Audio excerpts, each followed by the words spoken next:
السلام عليكم، ازيكم عاملين ايه واخباركم ايه؟ يا رب تكونوا دايما بخير.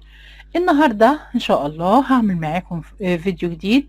هنعمل ديكور شكله شيك ان شاء الله يطلع معانا كويس. لو عندنا غطيان برطمانات ازايز اي حاجه، اي غطيان موجوده عندنا بالشكل ده.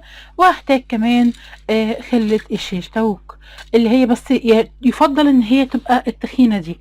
لو ما عندناش او مش موجوده ممكن نعمل ورق اللي هو ورق جرانين او ورق كتب، ونلفه ونعمله بدل الشيش تاوك. هنبدأ مع بعض الفيديو ونشوف الخطوات ونشوف هنعمل مع بعض ايه بس. هنا اول حاجة عندي هجيب عصايتين شيش تاوك زي كده، هاجي هنا هون وهحطهم قصاد بعض في الجزء اللي هو الرفيع ده، عشان انا عايزة واحدة طويلة قوي.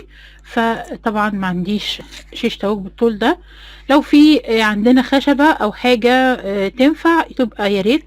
انا بس كل الموضوع ان انا عايزة هنا في الحتة دي عايزة حاجة طويلة شوية، وهلفها بالتيب كده، بس ايه مش كتير علشان مش عايزاها تبقى فيها سمك قوي بالشكل ده كده. انا هنا بعد ما لزقتها هجيب عندي ورق جورنان وهبدأ هلفها هنا كده.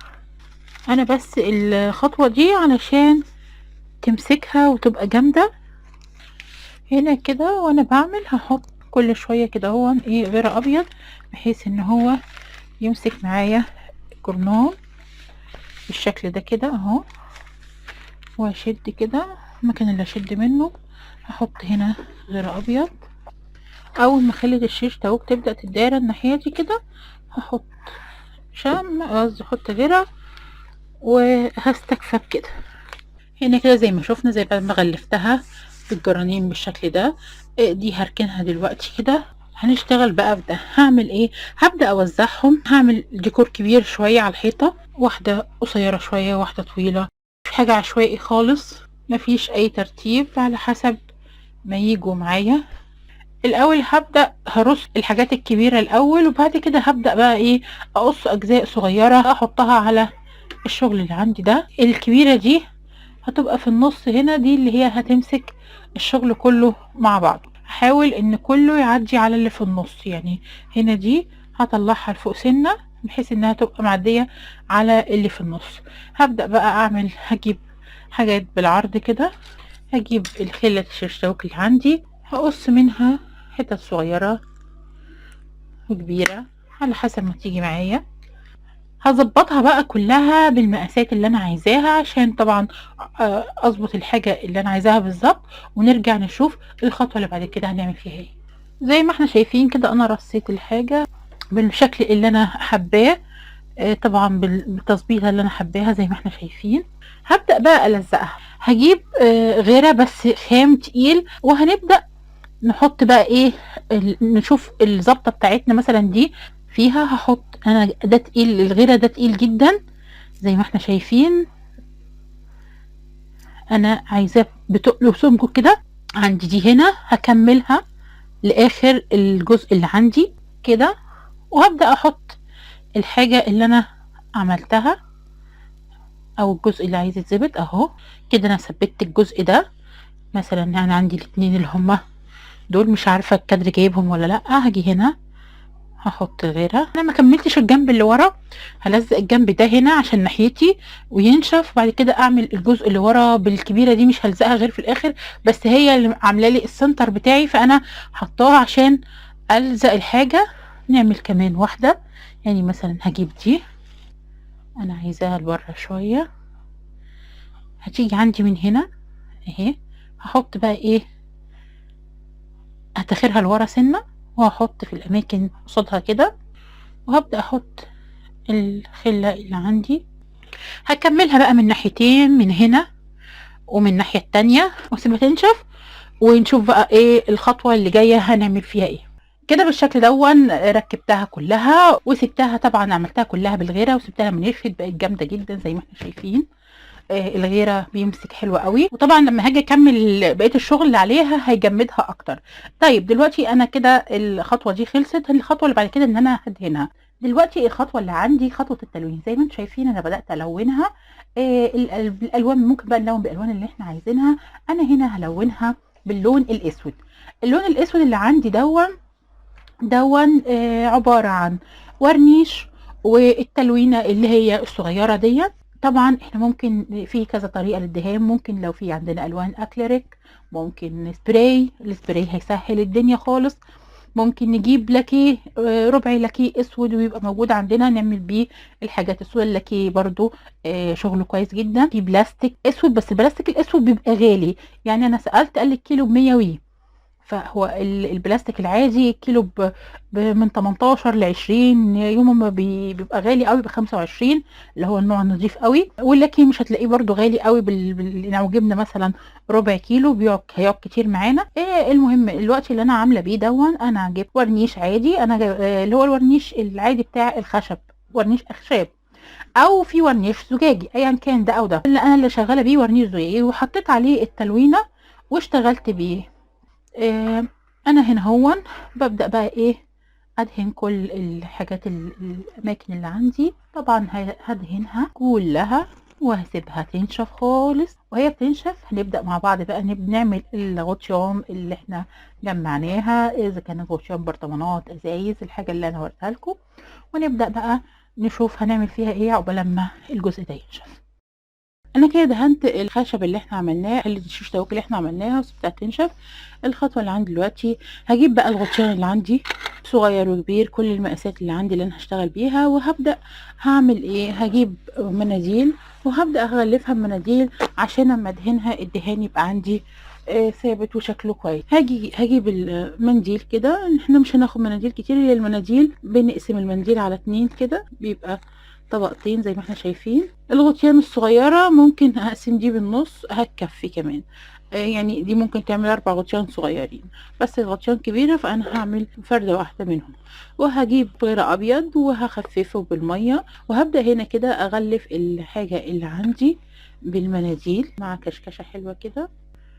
الخطوة دي لو مش عايزين نعملها ممكن ندي الحاجة دي سبراي برضو اللون اللي احنا حابينه، فضي ذهبي وخلاص. يعني مش الخطوة دي ممكن ما تتعملش، ممكن نجيب الغطيان ونرشها على طول بالسبراي وخلاص. انا بقول لكم الحاجة وبدلها، والحاجة الاسهل ان انتوا ممكن تبقى اسهل وتتعمل كده اهو. تمام، بظبط الكشكشة اللي فيه وبطلع الهوا كمان، يعني الهوا برضو هيضايقنا في الشغل. اهي بقى بالشكل ده. هعمل دي كمان، وممكن نعمل كمان ممكن ان احنا نجيب المنديل ونكشكشه كده ونفرده بسيط ونشتغل بيه، هيدينا نفس النتيجة برضو. هخلصهم بقى اعملهم كلهم وهسيبهم ينشفوا، ونرجع بعد كده بقى ندهن ونشوف الخطوات اللي بعد كده هنعمل فيها ايه. كده انا خلصت الحاجه اللي عندي وسبتها لما نشفت وبقت بالشكل دون. طبعا جمدت اهيا. الخطوه اللي عندي دلوقتي ان انا هبدا ادهنها. انا عملت الخشب باللون الاسود دون، هعمله باللون الفضي، ممكن نعمله بالذهبي لو احنا حابين. انا هعمله بالفضي. دلوقتي انا هجيب عندي اللون الفضي، يا اما هجيب لون فضي اللي هو الفضي المائي. كنت عملت معاكم الازاز بتاع الشباك، فانا عندي اللون الفضي. من اللون الفضي ده يعتبر لاكيه دون، اللون دون عجينه بتجاب من عند الموان او بتاع الحداد والبيات، وبيتحط على الورنيش. ده ورنيش انا حاطه عليه العجينه وقلبتهم وبقى عندي لون فضي، فدون يعتبر لاكيه بيتحل بالنفط مش بالميه. طبعا الموجود عندنا بنعمل بيه، ما نتأيدش بحاجه خالص، بس انا عندي فانا هشتغل بيه.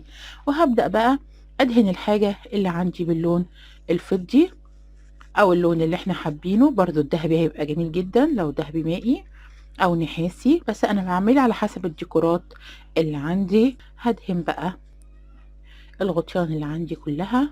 طبعا بالشكل اللي احنا شايفينه ده الحاجة بتنطق وبتبان شكلها جميل جدا. انا اللي انا هعمله ان انا هدهن الحاجة اللي عندي كلها واسيبها تنشف، ونرجع بقى نشوف هنعمل ايه بالظبط في بقية الشغل اللي عندنا. هنا كده بعد ما الحاجة عندي نشفت زي ما احنا بقى شايفين بقت بالشكل ده، وهنا كمان الغطيان نشفت اهي. وهنبدأ بقى نوزع الغطيان دي على الحاجة اللي عندي بطريقة عشوائية، مش هعمل حاجة جنب حاجة. يعني انا هحط 3 كبار دول الاول، بعد كده نوزع بقى الباقي حواليهم. طبعا التقسيم والتوزيع والحاجات دي كلها حاجات على حسب ما احنا حابين، ما فيهاش تقييد خالص، يعني على حسب ما الحاجة تيجي معانا نبدأ نظبطها. انا بحاول اوزع الكبير الاول وبعد كده اللي بعديه وبعد كده اللي بعديه، بحيث ان انا اظبط المسافات والمساحات اللي عندي. لازم اوزع الحاجة زي ما احنا شايفين كده. هنا كده انا رصيت الحاجة ورسيت على المنظر ده، ممكن احنا ممكن نقلل ممكن نزود على حسب ما احنا عايزين. وهبدأ بقى ألزق الحاجة اللي عندي. هاجي كده وأحط الشمع عادي خالص، هشوف الأماكن اللي أنا محتاجة أحط فيها شمع، هلزقهم الأول كده بالشمع، وبعد كده هبقى أما أخلص أقلبها وأزود الشمع من الظهر بحيث إن هو يمسك أكتر. هعملهم بقى كلهم. احنا ممكن نعمل الدهان ده كله بسبراي، مش لازم أبدا اللي هو الدهان زي ما أنا عملت. سبراي هيسهل الدنيا وهنعمل ديكور حلو قوي. ممكن ما نعملش مناديل، ممكن يبقى على الغطيان ونرشها على طول، فنسهل على نفسنا على قد ما نقدر. هكملها ونرجع نشوف بقى هعمل الظهر فيها، هنعمل ايه في الظهر ونكمل تلزيقها ازاي. انا كده بعد ما لزقت كله هاجي بقى من ورا وهبدأ هجمدهم، لان طبعا اللزق من قدام ما كانش جامد. هشوف الاماكن اللي عايزة اللي ممكن ان انا ازود فيها شمع وما يبانش. يعني مثلا هاجي على ديا وهاجي هنا اروح بقى ايه مزوده شمع من جوه. بصوا كده علشان امسكها كويس، انا بزود شمع كتير اهو. هاجي في كل جنب كده انا بلزق مع اللي هو اللي نازل تحت، الخشب اللي تحت مش اللي فوق، عشان ما يعملش عندي ارتفاع لما اجي اعلقه يضايقني. عملت لها حاجة تمسك كله مع بعضه. طبعا في حاجات مسكت وكويسة مش محتاجة ان انا ازود فيها شمع، دي خلاص. لكن في حاجات زي اللي انا دي مثلا كبيرة شوية ومسكتش كويس، لقيتها فكت وانا بعمل بقلب الحاجة لقيتها فكت. فطبعا لازم ايه تاخد حقها في الشمع علشان ما تفكش مني. طبعا انا مش بعمل حاجة مش كل شوية بقى هفكها واقعد اظبط فيه، لا انا بعمل حاجة عشان انساها. كده اخر حاجة انا بعملها، ويلا بقى ايه هخلصها واعلقها ونشوف شكلها وهي متعلقة شكلها ايه. وهنا كده ده الشكل النهائي بتاع الديكور اللي احنا عملناه مع بعض. ديكور شكله شيك جدا، من خامات بسيطة وحاجات بسيطة عملنا ديكور مودرن في منتهى الشياكة. شكله تحفة بصراحة. زي ما احنا شايفين الغطيان بالمقاساتها مديه منظر حلو قوي. انا جيت هنا عملت سنة تعتيق باللون الاسود، انا كنت هسيبها فضي خالص بس حبيت ان انا اوضح الحاجة شوية فديتها تاتش خفيف كده اسود. زي ما احنا شايفين مد ضي بس. وكده ده المنظر بتاعي، شكلها جميل. ويا ريت اسمع رايكم في التعليقات وتقولي لي رايكم ايه بالظبط. ولو انتم اول مره تشوفونا يا ريت تشتركوا معايا في القناه وفعلوا زر الجرس على الكل عشان يوصلكم كل جديد. ولو انتم مشتركين معايا بالفعل ما تنسوش اللايك والشير، ويا ريت نتاكد من الجرس لان الاشعارات ما بتوصلش لناس كتير. وكده انا اكون خلصت الفيديو، ويا رب يكون الفيديو خفيف وعجبكم. واستنوني فيديوهات تانية كتير ان شاء الله. اشوفكم في فيديو جديد وسلام. يا ماما جميلة، انت حلوة، انت معك جميلة وانت شاطرة. وانت جميل يا حبيبي والله، وانت كمان جميل يا حبيبي. مين ده معك جميلة؟ انت اللي جميل يا قلبي.